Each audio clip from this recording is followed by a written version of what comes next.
Global পয়েন্টের পক্ষ থেকে সবাইকে স্বাগতম। আন্তর্জাতিক গণমাধ্যমের প্রতিবেদনে বলা হয়েছে, ইরানের আকাশে সম্প্রতি উড়তে দেখা গেছে উত্তর কোরিয়ার সেভেল 4 ড্রোন। এই ড্রোনটি মূলত নজরদারি ও প্রতিরক্ষা কাজে ব্যবহৃত হয় এবং তার উপস্থিতি আন্তর্জাতিক পর্যবেক্ষকদের দৃষ্টি আকর্ষণ করছে। সে- সেভিয়াল 4 ড্রোনটি দীর্ঘ দূরত্বে উড়তে সক্ষম এবং আংশিক স্বয়ংক্রিয় নিয়ন্ত্রণ ব্যবস্থায় পরিচালিত হয়।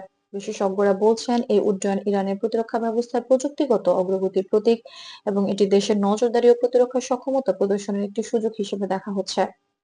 মধ্যপ্রাচ্যের ভূরাজনৈতিক নিরাপত্তা বিশেষজ্ঞদের মতে, এই ধরনের ড্রোনের উড্ডয়ন যুক্তরাষ্ট্র এবং ন্যাটো মিত্র দেশগুলোর নজরদারি বাড়িয়েছে।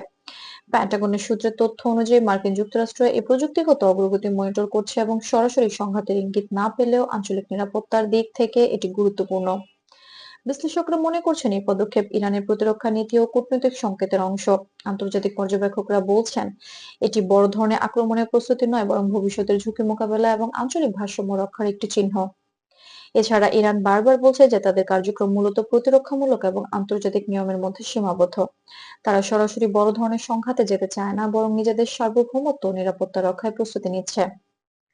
সামাজিক যোগাযোগ মাধ্যম বা কিছু ভিডিও শিরোনামে বিষয়টি অতিরঞ্জিতভাবে উপস্থাপন করা হলেও যাচাইকৃত সূত্র বলছে, এখন পর্যন্ত কোনো নির্ভরযোগ্য তথ্য সরাসরি বড় ধরনের সংঘাতের ইঙ্গিত দেয়নি, বরং পুরো বিষয়টি পর্যবেক্ষণ, বিশ্লেষণ এবং আন্তর্জাতিক প্রতিক্রিয়ার মাধ্যমে নিয়ন্ত্রণের মধ্যে রাখা হচ্ছে।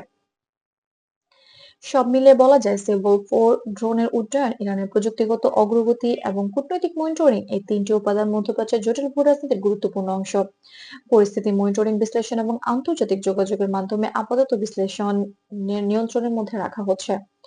গ্লোবাল পয়েন্টের সঙ্গেই থাকুন আন্তর্জাতিক রাজনীতির নির্ভরযোগ্য ও যাচাইকৃত বিশ্লেষণ পেতে। ভিডিওটি ভালো লাগলে লাইক দিন, মন্তব্য করুন আর আরো আপডেট পেতে আমাদের চ্যানেলটি সাবস্ক্রাইব করতে ভুলবেন না।